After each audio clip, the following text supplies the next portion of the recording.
All right, Mr. Wilson, how are you, sir? Fantastic, sir. I warned you that I was going to start with a joke. It's a dumb joke, but here I go. Why are unions? Hang on here. Sorry. There it is. Okay. Why are unions like long marriages?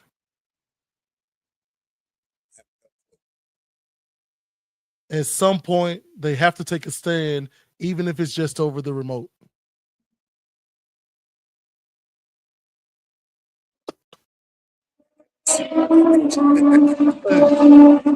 You are too cool for school. I'm going to take that as a win and get on out of here. Let's start this show.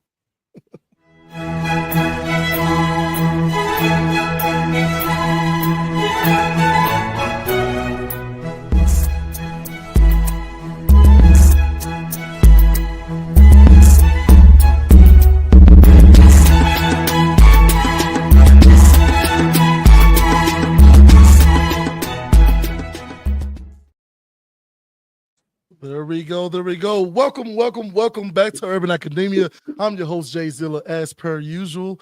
The young man over here to my, I guess the audience will see right. Go ahead and introduce yourself, sir. I'm Dante Wilson, UAW Local 31 president out of Kansas City, Kansas, and co-owner of Catalyst Groom & Co. I love it. I love it. He's a man who gets right to the point. Now, first, we're gonna get into some union talk, but I see you got your hoodie on, man. I'd be remiss if I didn't start with Catalyst. Tell me a little bit about that. What is your company about, and what is it for? Like, what do you do?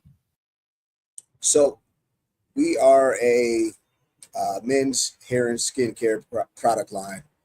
We manufacture and produce all natural products, anything from your traditional beard oils to your beard balms, your hair and skin butters, shampoos, conditioners, the whole nine.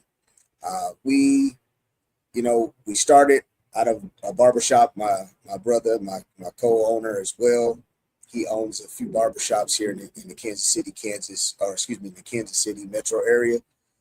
We kind of birthed from there and grew. It took off. So we started a product line. We wanted something that didn't, put a bunch of crap and junk in your hair and clog up your pores.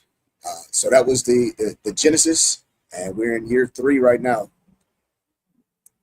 Year 3, boy. It's something in the water in that Kansas City, area over there for you entrepreneurs. So I'm looking at your website now. Just take me through this a little bit. So right there is just kind of the complement of products that we offer. First one there is our balms. We offer them in a few different fragrances, including fragrance free. There you see our beard oils. The thing that sets ours apart is we don't use what we call carrier oils. Sometimes you get those grapeseed, avocado oils that actually don't do anything for your skin. We have a base of coconut oil for the most part, fractionated coconut oil. And for our butters and balms, we use high quality shea butter and unrefined shea butter. And we use beeswax as well as kind of a binder for those balms instead of waxes, petroleum, or things like that. So we got some swag in there, the whole nine. We stand by these products 100%. We even offer a what we call white label manufacturer. So let's say you're a business owner, you own your own barbershop, you own your own salon, whatever the case may be, and you want to start your own product line. Well, we offer a what we call a white label service where we'll manufacture a product for you, label it, non-brand it, ship it out to you at a manufacturer discounted cost. So we find a great deal of success in that lane as well. But it's all about changing the market. You can have high quality ingredients without breaking the bank. Okay, that's a myth that I think that we've been sold that in order for it to be high quality, that it has to be high priced as well, right? That because we own the entire process. Sure, I love it. I love it. Those some good looking products down there. So we'll be sure to definitely pop up the website here in just a moment. So what? How did you get started with that? Like, what sparked the idea for Catalyst? Like, was there a moment that made you say, "I need to create this"? Like, I can't handle all this other stuff. I'm just about to make my own stuff. So I must tell the truth, my brother. I am a numbers guy. Okay, I am. My partner is the creative in our partnership. I think any barber, by definition, I mean, the hands are great, they draw and things like that. That you got to have a creative mind, especially if you're going to fix this hairline I got. So, and he does a good job with that. So, for me, my barber actually, my brother Les Washington, he had started. He just created like a little beard oil, and he was just playing around with something, and I liked it. Thought it smelled pretty dope. I didn't know much else about it. Uh, but then I started digging into kind of the ins and outs, the business of it, and I'm like, hey man, I think we can do this. Uh, so after we started manufacturing it, literally on in my basement with like Bunsen burners downstairs, almost like little hot plates. Yeah. We were making it by scratch. Uh, I mean, literally straight up double boiler systems. Okay, we were. It was really, really guerrilla what we were doing, uh, and I mean, they sold out immediately. So after doing that for a few weeks, a month or two, Hmm. we went ahead and kind of expanded, bought the actual manufacturing equipment, bought a space, and we've been kind of going strong since then. The business is growing. Obviously, being a father of two and having a wife, I like to say I got a wife and two souvenirs. It's kind of tough to find the time to also manufacture and do that business too. So we had to hire some folks, but uh, it's been an exciting journey with Catalyst Grooming. It's fun times. Man, fun times indeed. How do you keep the balance? Like, how do you balance leading a union and running a business? Like, do they share any surprising similarities? I'm sorry, you said balance. I don't know that word. What's that? I've never heard of it. I'm sorry. Okay. But I was like, hey, is this mic not working? Listen, brother, it is extremely difficult. Okay, don't let anybody tell you any different. The family, the business,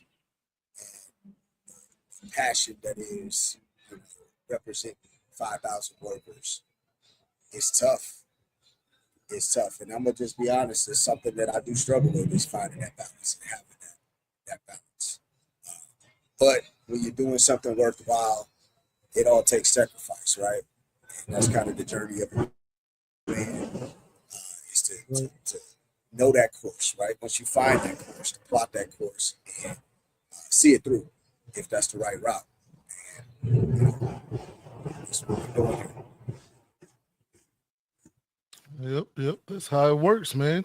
So when you talk about you, you not knowing the word balance, um, talk to me a little bit about reflection of your vision as far as making sure you're serving not only the two children and the wife there, not only the 5,000 workers, but how to keep yourself sort of relaxed and refill your cup. Like, what do you do for fun or anything? Like how do you do that? Like a So magic trick. that's exactly what it's like. So I am. I look very tall in this picture, but I'm not. I'm about 5'7", but I've been playing ball my whole life, man. So that's kind of like my. I don't know if you remember those old commercials, the anti-drug, right? Playing basketball was my anti-drug. That was Hmm. like the way I can kind of release Obviously, once you're spinning all these plates, right, you got all these irons in the fire, that gets a little more difficult. So, start playing a little golf, and that's great too. Uh, but you do what you can. You find your little slither of peace. You find your little lane to take your moments when you can. Uh, it's really all about knowing that there's a greater good on the other end of it. I'm no stranger to work, so we'll grind. We'll do what needs to be done, but we got to know that it's for something, and that's so far so good. And my wife's really understanding on that, and even when she don't understand, so we get through it. Boy, look, I've heard a lot of billionaires say the same thing. One of the most important decisions they ever made was who to marry. Right? They did not take that. They didn't take it for granted. They were very careful in their choosing, even though sometimes it still didn't work out. You hear a lot of times the wives are building up these titans of industry. So yeah, I've had a time or two with the missus myself. Uh-huh. What yeah. What does the name Catalyst mean to you? And how does it Oh also man! reflect on your vision?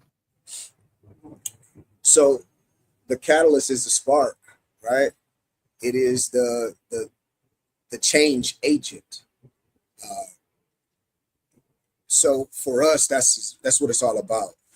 In that business, you go to any shelf, whether you're at a Target, which we're on a fast from, uh, or any other mom and pop beauty supply, whatever, right? Those products always got something, ingredients in them that you can't even pronounce. For us, Mm-hmm. we got 5, 6 ingredients in most of our products, literally, and I don't mind selling them, right? We put them right on the bottom. Fractionated coconut oil, Jamaican black jojoba oil, or excuse me, Jamaican black castor oil, jojoba oil, argan oil, uh, and depending on whether or not you have you getting the butter or shea butter. If you're doing, a balm, then it's beeswax. But it's just that simple. Just it's all about how you obviously the formula and the mix, those matter. But at the end of the day, nature gives you what you need, right? God gives you everything you need to Mm-hmm. survive. We just got to be willing to use those things. And I trust me. You don't need trichodimethylazine to put in your beard in order to make it grow and shine and keep it healthy, right? Absolutely. That's something I always wonder about. I get it. You want to maximize profits as a company, right? You want a long shelf life, something that will travel, right? All these preservatives and things that help the company make more money, even though the science is not out on what those things do to us humans long term. Is this something you've come across in your negotiating or representing one of those 5,000 workers against a large corporation? Oh yeah, that's a great question and a great lead. Dude, you're good at this. I will tell you, companies. Let's do it this way. Capitalism as a system is like playing Monopoly. Now, we're two, relatively young black men, right? Even though I just turned 39, I'm starting to feel a little. I'm a turned 39, my knees didn't need like they was used to.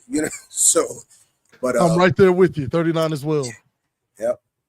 But capitalism is like playing Monopoly. And what is the goal of Monopoly? You sit down at that table. You got. I was always the hat. Right? That was always me. The goal is to own the board. It's not enough for you in Monopoly to just own Boardwalk or the railroads or all the Baltic Avenue joints, right? All the purple ones. No, no, no. You want to go get all the purples and all the yellows and then all the greens, right? Uh, so when you ask the corporation how much is enough, the answer is more. They always want more. And how do they get that? They get more if they can't increase the price of the product, right? or sell more products, they're going to cut the workforce, right? They're going to decrease expense. So if they can't do that by, I call them ingredients, but the supplies that they use to manufacture whatever they do or supply whatever they supply, they're going to do it with the workforce. And the workforce is always the easiest thing to cut for them. It's also the most damaging thing that you can do to an economy is put people out of work. They have no ability to buy goods and services. So hence this vicious cycle that we end up in, where we're fighting companies to pay a livable wage, to pay benefits that you can give these jobs dignity, so to speak. And they're trying to do just the opposite because they want to maximize profits. So the short answer to your question, even though I took you around the corner there, the short answer is absolutely. That's what we do is try to position ourselves and the workers where they can have longevity, an actual dignified job, a dignified income, and dignified benefits so they can take care of their families. Ooh. Boy, those two views seem to be, I don't know, pretty opposed to each other. What's one misconception people have? So I want to talk about that before I go further down this rabbit hole. What's one misconception people have about unions that you wish you could clear up?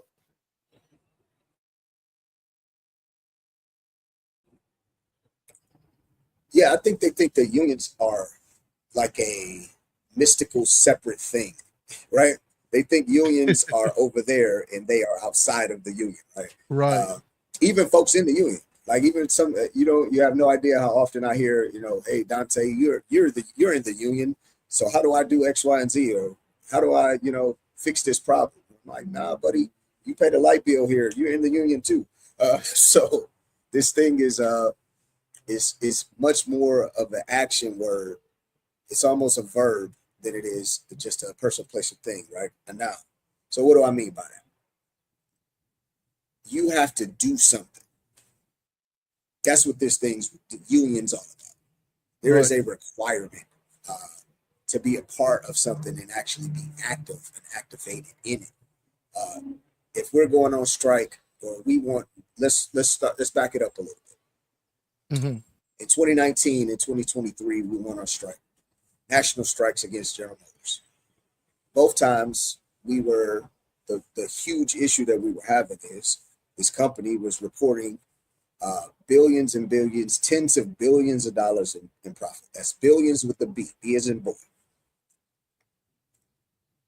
They were only offering us a 3% increase in our wage. Well, these products get built on the backs of these workers that have been doing it for whether it's days, months, years, decades. Yet you don't want to make them whole and make them right and give them a semblance of a fair wage. It'll never be fair. Let's make let's make this super clear, okay? Right. Nobody building cars for a living, which is what the workers that I represent do. Nobody is coming out of there as a millionaire. It's not how that works. All they're asking for is something that resembles a livable wage, something that they can take care of their family with, some income that increases with inflation. That's it. Right. Because I assure you, those cars increased with inflation. Mm-hmm. My very first car was a 98. The one I paid my own money with was a 98 Chrysler Concorde. Right? Sticker price on a 98 Chrysler Concorde in 98 was probably $20,000 tops. And that thing was a boat, okay? I love it. There's not very many cars you can go buy for $20,000 out there. Right. A Yukon right now, base Yukon, is like almost $80,000. That's not because they're paying the workers a great wage. That's because they're still making tens of billions of dollars in profit. They're increasing their pockets. Right. So the short answer is, the misconception is that we're greedy, and we're trying to take something like there's a zero-sum game that as unionized workers increase their wage, that non-union workers, they lose something. That's not the case. Actually, it's the opposite. We literally are the tide that lifts all boats. When we get increases, that forces corporations across the board to increase their wages because that's the competition. Who's going to go and work for, $22 an hour somewhere, max, when General Motors max pay is 41 now? You see the difference? That's the difference between having a union and having representation and having a collective bargaining agreement. Emphasis on that word collective, because you and I, Jay, going in there and talking about our wages individually with the corporation is one thing, but 50,000 workers across the corporation, that's a different kind of power.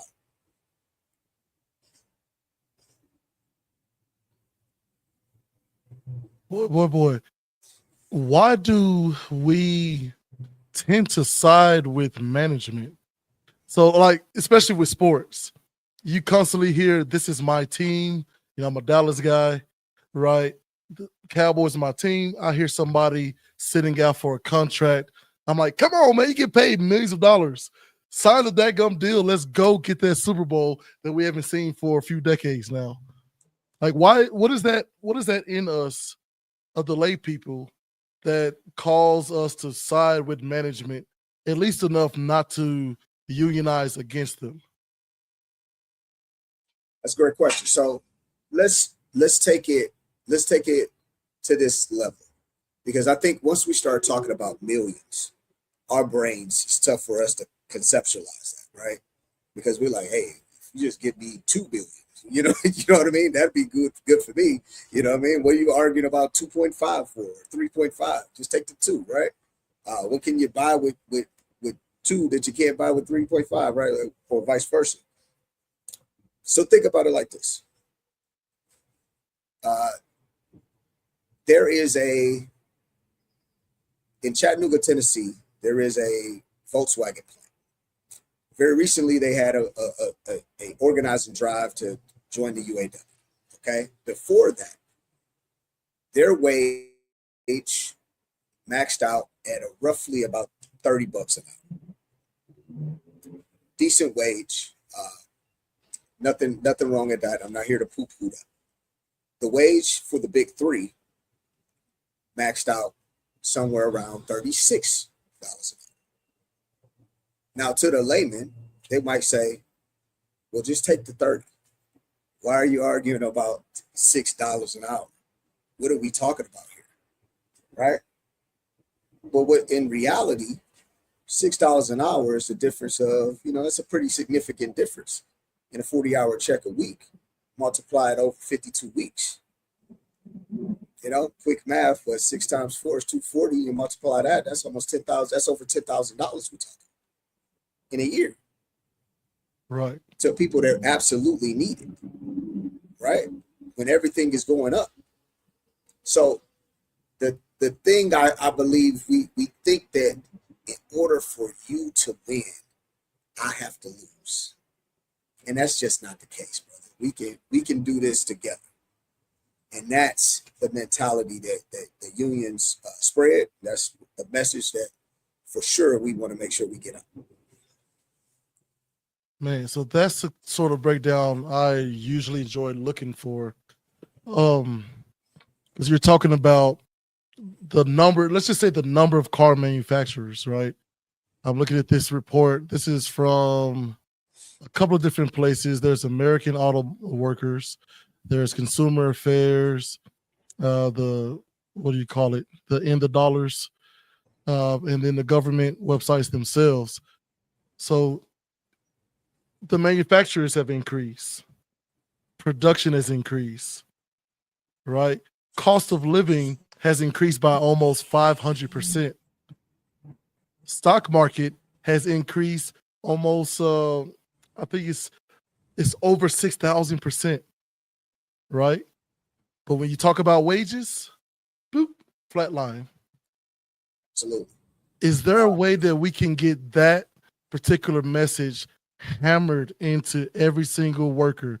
Because the idea that to be in the top, I'm gonna find the number just to confirm it, but I'm pretty sure to be in the top 1% of the top 1%, you have to make somewhere around $5 to $10 million a year.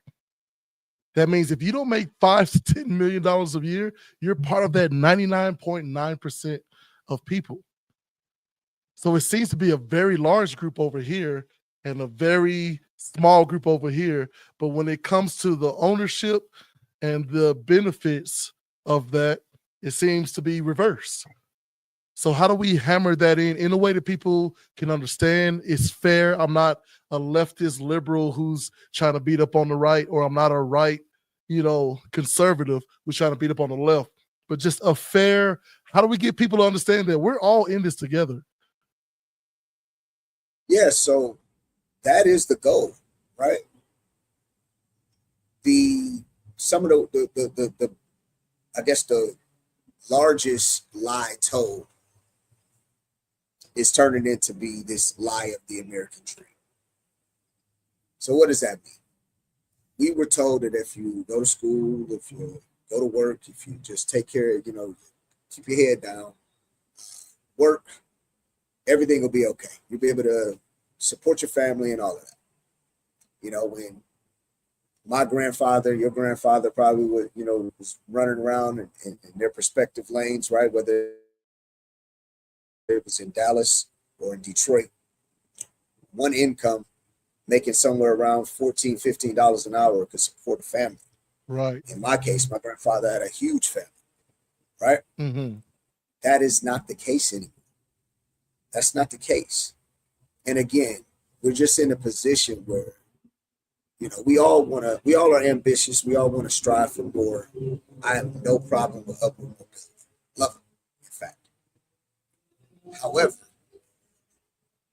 if your version of improvement steps on your brother or sister, or steps on your fellow man, right, then what are you really improving? You're just increasing that gap.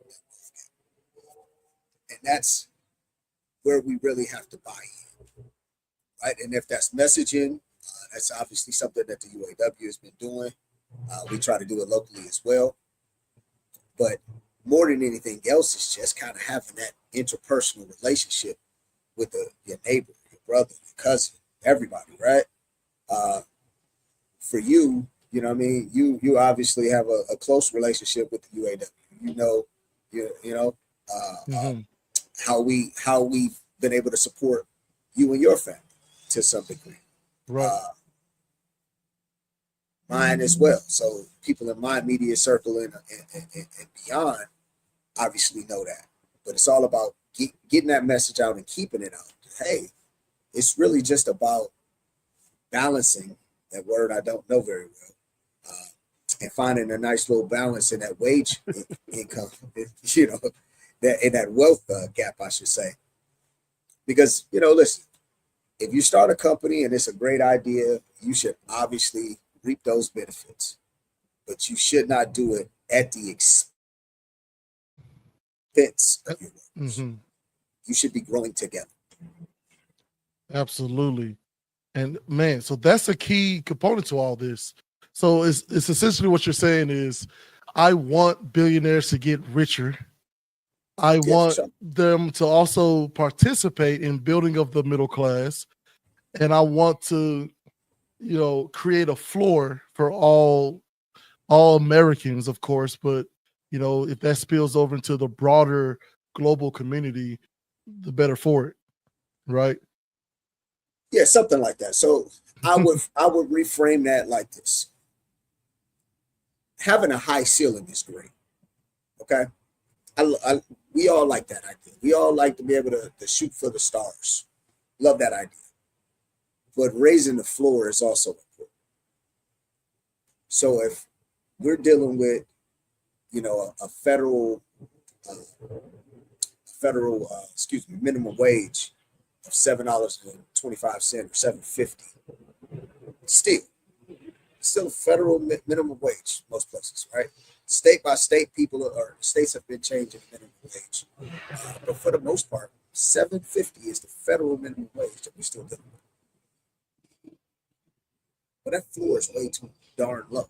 Okay, there's nothing you can buy with that. You could barely go to McDonald's and get something with that. That's Right. ridiculous. It's ridiculous. So we have to be able to raise that floor up, right? While that ceiling is going to the moon, while Elon's making 300 billion, worth 300 billion, even though he just lost 100, he's still worth 300. That ceiling is to Mars, pun intended. The floor has to raise. Because otherwise, the people who with no floor or with that low of a floor, you're gonna keep increasing this wage gap to basically there's only one way to go looking for food, water, shelter, healthcare, security, education, transportation, and that's up. This is the ideal of Dr. King talking about what it means to love thy neighbor, because if your neighbor is too hungry, right, or feels afraid or threatened, like you're going to be the one to most likely bear the brunt of that reaction, which is not usually a good one. You know what I mean? So that's how you get people stealing, killing for what they see others have and they don't have. So yeah, I'm looking at this. There's a class I'm taking, right? It's a free class. It's plantation capitalism versus Jesus's Jubilee economy. Are you familiar with the Jubilee system in the Old Testament? Not explicitly, just a cursory knowledge. Okay, so in a nutshell, right, the ideal is on the seventh day you rest, but you're not just resting, you're giving the land time to rest. Every 7 years, you don't touch the land at all. You let it recoup, you let all the stuff fall, and poor folks, and you can get enough to eat. Everyone else, who doesn't own anything, they can come and scoop up as much as they can before it starts to go rotten, but those nutrients return back to the ground. Every 7 times 7, right, years, which is every 49th year or the 50th year, Jubilee, everything reverts back to where it originally was from. So if something happens in my life where I have to leverage my land or sell my land, right, every 50 years, my, descendants can go and they should have an opportunity to buy the land back. So it returns back to the original owners. Right. And it's fine. You can live on there. If you have a family home, I bought this land and I want to build a family home. And okay, it's the 50th year. It's time to sell the land back to make sure that family is always taken care of in the long run. So this is the Jesus's Jubilee sort of economy versus plantation capitalism, which says person up here make max profits, lives optimal, most luxurious life, while everybody beneath them, including the white folks who ran the fields, including the the legislators, including the poor whites who still got to be above all black peoples at that time, right? Everything gets kicked up to the top. And and that's how you sort of run into your Nat Turner issues. So talk to me a little bit about how we can, I guess, convince those with a lot to share with all of us. Oh, I don't think we convince them. I don't think convince is the right way to do that. So power does not give itself up willingly. I'll say that again. Power does not give itself up willingly. Oh man. That's just not how it goes. So that is the core principles of unions, right? When we talk about solidarity, we're not talking about just amongst, black folks, not just amongst white folks, not just amongst women and men. It's supposed to be across the board. We are all in this together, whether or not you build cars for a living, whether or not you work at a radio station and you're a union, if you are union, there has to be some solidarity amongst that, right? Right now, our brothers and Right. sisters, federal workers, our civil service are going through a ton uh, with all these cuts, and we had a rally for those brothers and sisters just last week outside the IRS building here in Kansas City, Mm-hmm. Missouri. Mm-hmm. I say that because it is only one way power recognizes power. That's it. Now, we see power in money. That's just the system that we see it now. Right? Mm-hmm. Capitalism has duped us all into thinking that money is the only way that you have power, but that is not it. Density is a huge weapon that we can wield uh, Power in people. in people, man. That's what it's all about. So the core principles of any union, and this UAW especially, is density, people power, man. It's all about that. So pretty hard for Elon to build rockets or build Teslas or manufacture Starlink without people, without workers. So you start jeopardizing that. Now all of a sudden you can have a real conversation about Mm-hmm. your benefits, your wage, uh, the safety regulations, things of that nature. Same thing, Mary Barra, Mm-hmm. the CEO of General Motors. Kind of hard to build, hundreds of thousands of cars and trucks and make tens of billions of dollars if you don't have a workforce to actually get that done. And it doesn't matter where you take it, Mm-hmm. because in a perfect world, there is no pitting the American worker versus the Mexican worker. We unionize those folks too. There is no pitting the Mexican worker versus the Chinese workforce, right? We'll unionize them too Right. and force you to play ball in a more responsible way. So when you say convince, you don't. Ain't no negotiating with that, right? You get blinded by that money and you think that that's the only route. It's all about banding together and enforcing the power. Now you mentioned, the pitting of, foreign workers who have a lot less protections for their workers. Therefore, the workforce is a lot cheaper and more interchangeable. Um, uh, can can the UAW step outside of American borders and help those folks unionize, or do you start like an international issue there? So, and I'll make sure I'll be a little bit careful on this because we still got lanes. I will say that the UAW is an international union. That is what we are. We are the International United Work, our Union of United Auto Workers, Agricultural, Aerospace, and we represent office workers as well. We even Okay. have a what we call higher ed division too for researchers at colleges. So I Okay. say that to say the short answer is, of course, those workers can be unionized. I mean, there are UAW workers in Germany, uh, but that's what it's got to be about. It's all about, you know,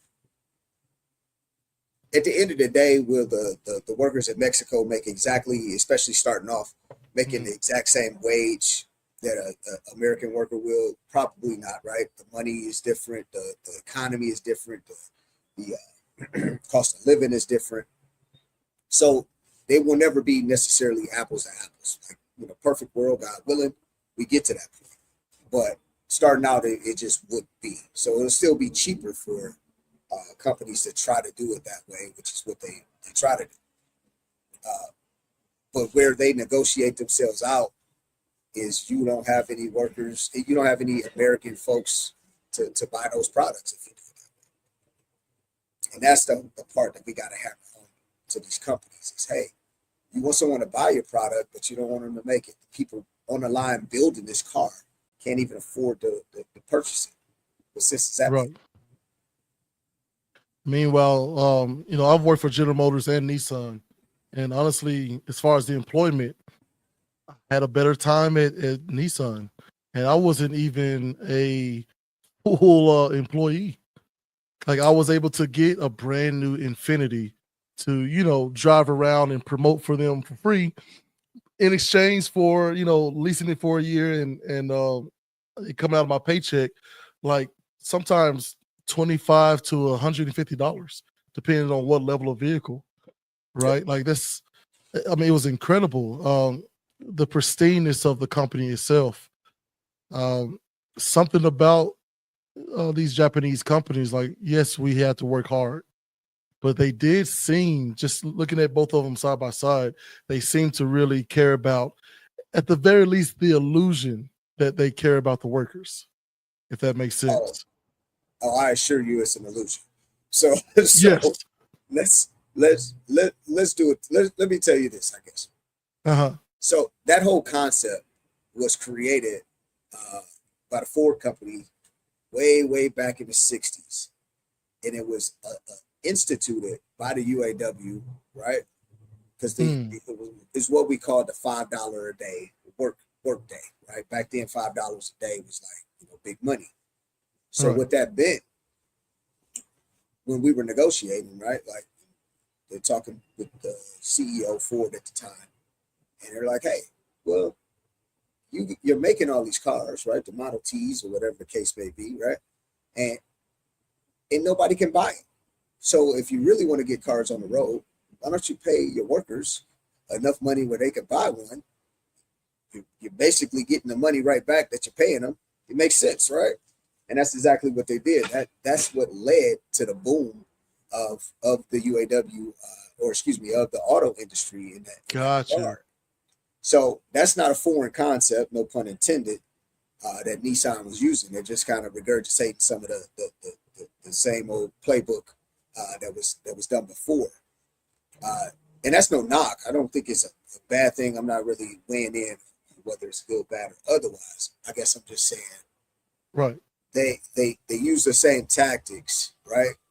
They use the same tactics, and it's only because somebody negotiated that before, right? Gotcha. Gotcha. Now that Gotcha. Nissan plant that you were working at, I would venture to guess they were non-union, but they kept their wages probably roughly about a 10% lower, or 10 to 15% is usually what they do, lower than the UAW wages.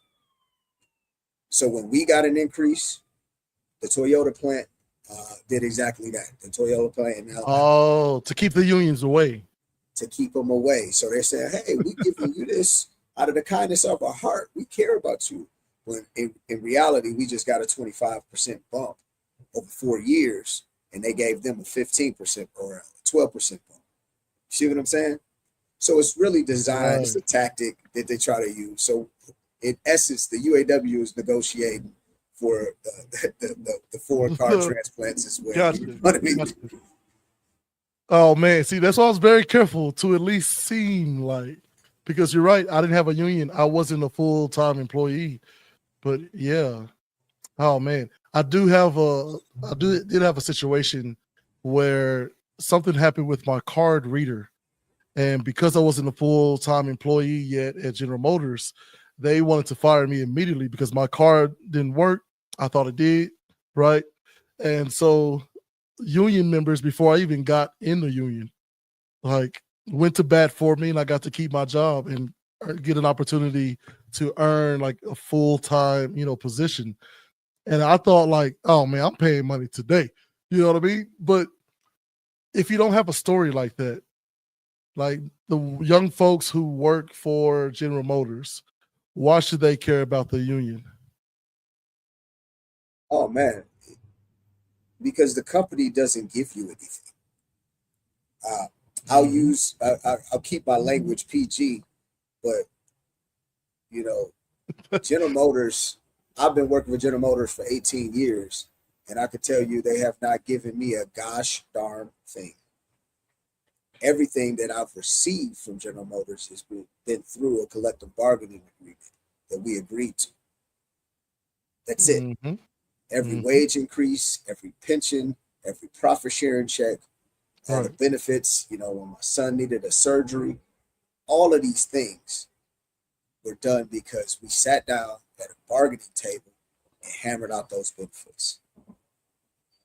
So they didn't give you anything. Right. If you're coming in with a wage, trust me, they want to pay you as little as humanly possible, but still Mm. keep you coming through the door. You know, I like to tell a story. I mean, obviously, Catalyst Grooming Co. Mm. We don't respect child labor laws because my children have been working for that for that company for some time. Right. I want to pay them as little as humanly possible. Right? I'm the big bad overlord corporation in that building. They complain about the wage all the time too, but they don't have a union backing them up. So maybe we should get them unionized. So, yeah. Now that's an interesting question. Where are some places? Because listen, man, you have just avoided every question I had beforehand that I could think about in lieu of another one you just made pop in my head. Where are the places? Okay, I want to talk about community impact, right? Because obviously, if you have a job, you have good wages, you can buy things, especially with those mom and pop stores. You know that helps, and it's like a cyclical thing. Where do you see in our communities that don't have a union who could really, really use one? So I won't show my hand on what we're doing Oh, at okay. ACK, but I will tell you that wherever there is workers and wherever they may be, there is no job that does not deserve dignity, right? Mm-hmm. Every single industry, no matter what it is, if you know are one or many, you deserve to be able to have a contract that you can sit down and negotiate from a collective standpoint, and Mm-hmm. and sit down with your the higher ups or the management as we call them, and be able to hammer out a deal that makes sense for both, and not something that's just always dictated to you, uh, because you don't have that collective part. So I don't think that there's any job that should not have a union of some sort. It's the only way for the workers to really be together on a thing, and kind of prevent the corporations or companies from kind of that divide and conquer kind of mentality. Gotcha. So, man, all of this ties back into something you mentioned earlier, which is quality of life. If I can afford to buy the products that I'm making, and I can afford to shop at Target, Walmart, as well as even though we are on that Target fast. I feel a little guilty because I wasn't really a Target, customer in the first place, right? But to be able to afford to, buy there and local businesses, right? The mom and pop stores, so they in turn can afford things and so on and so forth. Um, Quality of life Yeah, has to be dictated by unity, right? You talk about that density. What you're saying is, what Queen Latifah said back in the day, right? UNITY. And there's been it's been a huge pattern, right? A history of that in this country. That's sort of the promise that we were promised. Not okay. Hold on. Not we. That people were promised, right? The American dream was promised that if you come here and you bust your butt, then you're going to be able to live a good life here, one with security, one with food, water, shelter, education, healthcare, transportation, right? Picket fence, 2 cars, one income household, a couple of kids running around, right? So, man, so that density, I guess one of the biggest things, if you're on the opposite end of that, is to break up the density. So, talk keep to me a little everybody bit individual. about, yeah, how does a company, how does a major corporation, without you showing your cars and getting in trouble, right? How does a major corporation, what are some of the tactics they use in order to divide and conquer? Oh, they do what they did at Nissan with you, man. They Dang. offer the illusion Wait, that wait, wait. Hang on. Producer, get him out of here. You see that right hook he just hit me with? They do what Nissan do. Audience, are you listening to this? They do what Nissan did to me. Dang. All right, bring it back on, producer. Go ahead. You were saying? uh, yeah. So uh, that's the tactic though. They offer the illusion They do just enough to keep you satisfied, right? Or keep you under the gaze that you don't think that you can get more, or that they don't have more to give. I mean, General Motors told us after this last round of negotiations that the well was tapped dry. There was no more money to give. That we were already reaching for too much, getting a 25% increase over 4 years, right? Which didn't even get us back to what inflation was over the last 10. So we're still actually down money as it relates to inflation. But nonetheless, they told us all of that. They told us there was no more to give. That was it. We're tapped out. They turned the pockets inside out. And then a month or two after the contract was ratified, they did $16 billion with the B in stock buybacks. $16 billion in stock buybacks. With a B, a big B. With a B. So at the end of the day, those are the tactics on your job.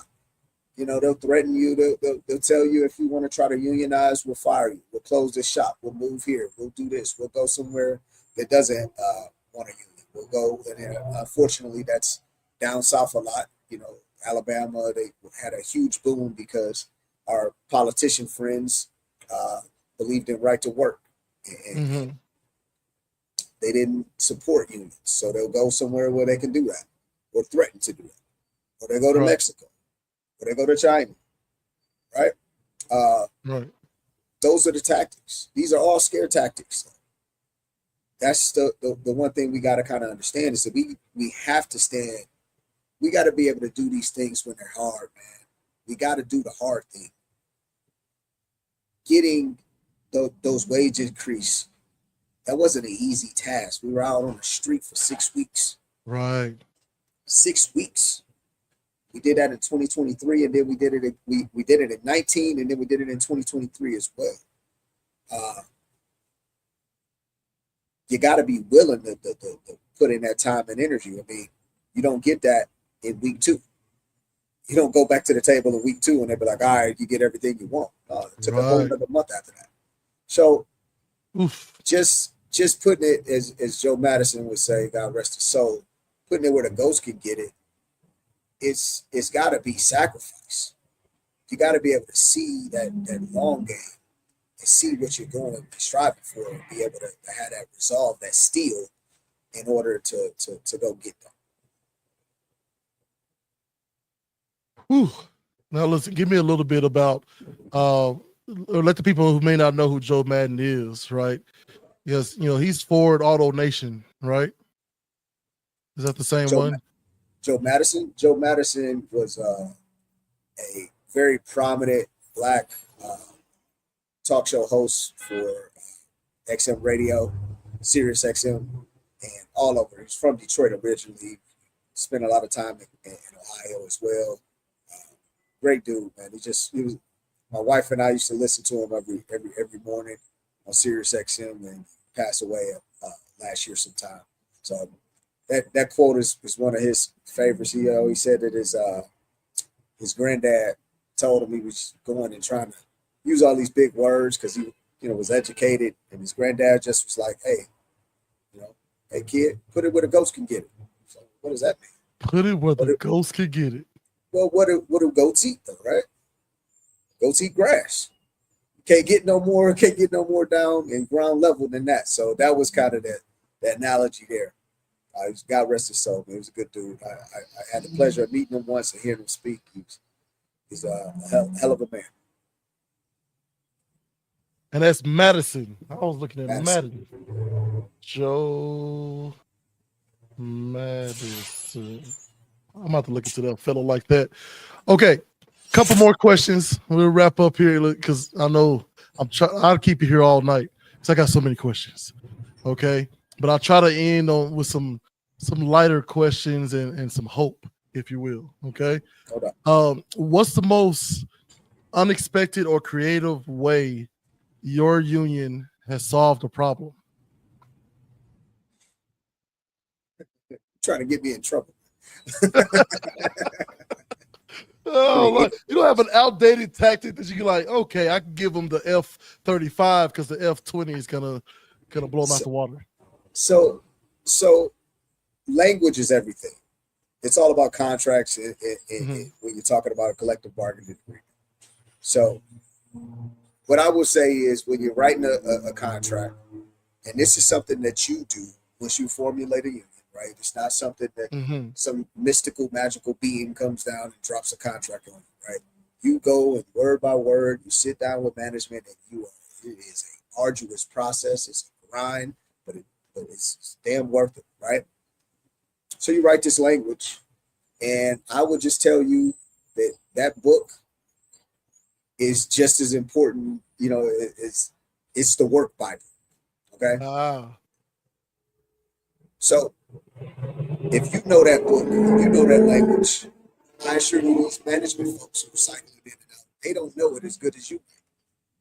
So what I would just tell you is it's no magic.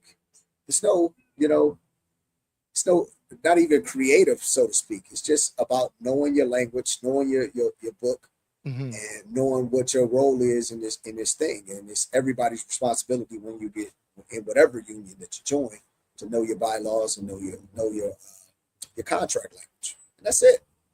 Because if they come Gosh. in and they ask you for 8 hours or ask you for 10 hours, and your book says that you're only supposed to work 8,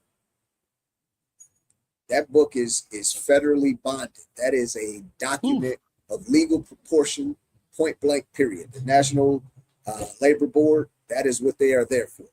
Even though Hmm. our president, current president, probably is looking to disband some of that, or at least put in people who don't care that much about it as I do.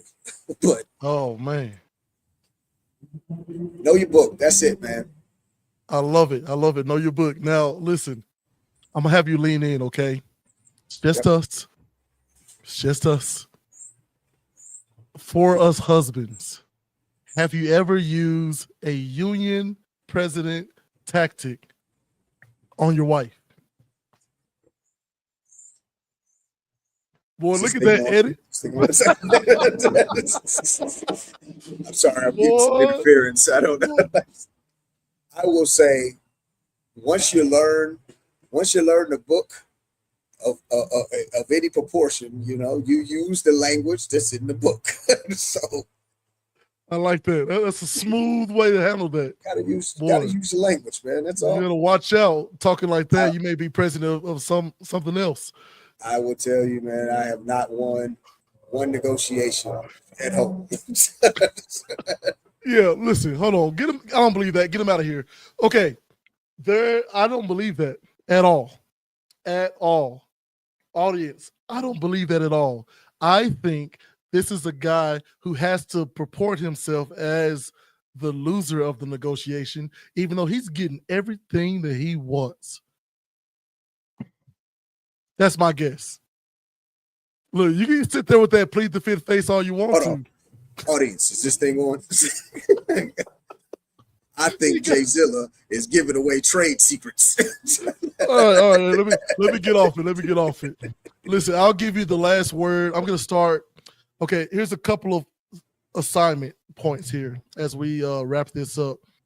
One, I'm going to give you a question. Hopefully you have an answer that gives us hope, especially in the new generations and people who are thinking about, being on the administrative side of the union or just simply the worker who understands knowing the book. But what's the legacy, right? What's the legacy you want to leave behind for young workers, and how important are they to the future of wages in America? And then you could tell them what your favorite podcast today is, which is Urban Academia, and give a little shout out. So I will say to not just the union workers or potential union workers, I will say to anybody that can hear my voice, unfortunately see my mug, uh, that you want to be able to leave this thing called life better than how you found it. That is something that drives me. That is something that I live every single moment, every single day to try to make the next moment a little bit better. Just leave it better than how you found it, man. That is the only message I would give. And that translates to unions, that translates to your entrepreneurship, that translates to your marriage, to your boyfriend, your girlfriend, whatever you got. Okay? Leave it better than when you found it.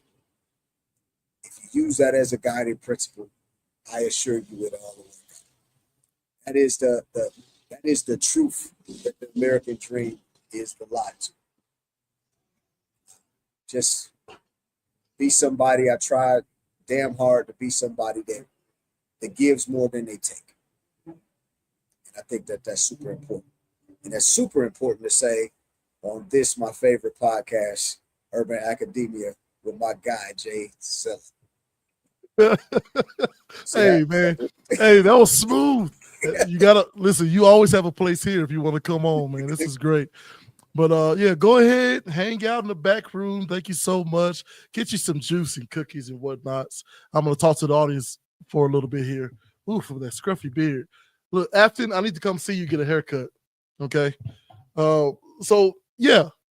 Thank you to our guest, Mr. D.M. Wilson. I don't know if I can put his government name out there or not, but union president and entrepreneur, right? Do not forget to go out and get this product right there, catalystgrooming.com, and that'll definitely lead you to all of your natural hair care needs.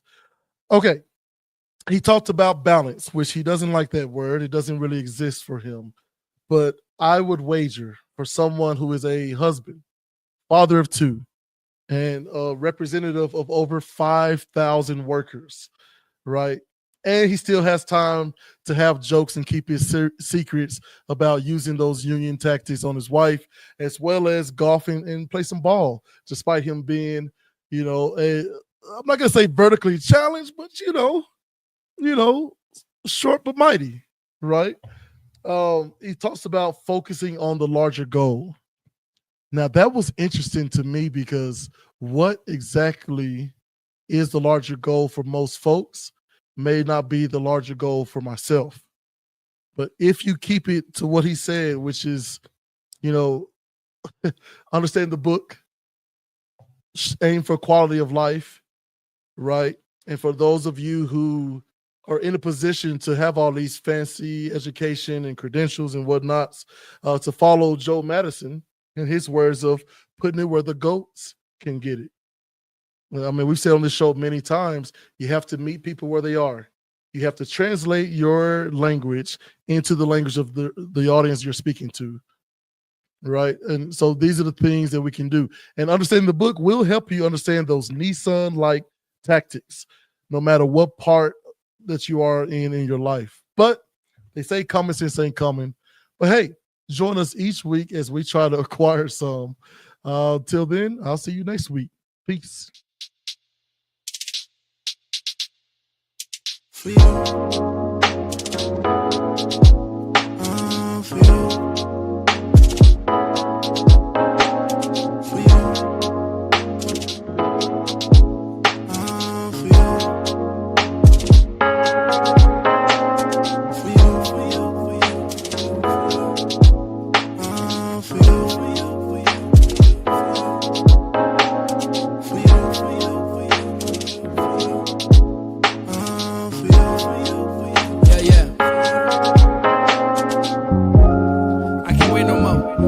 David Ruffin limelight to stay in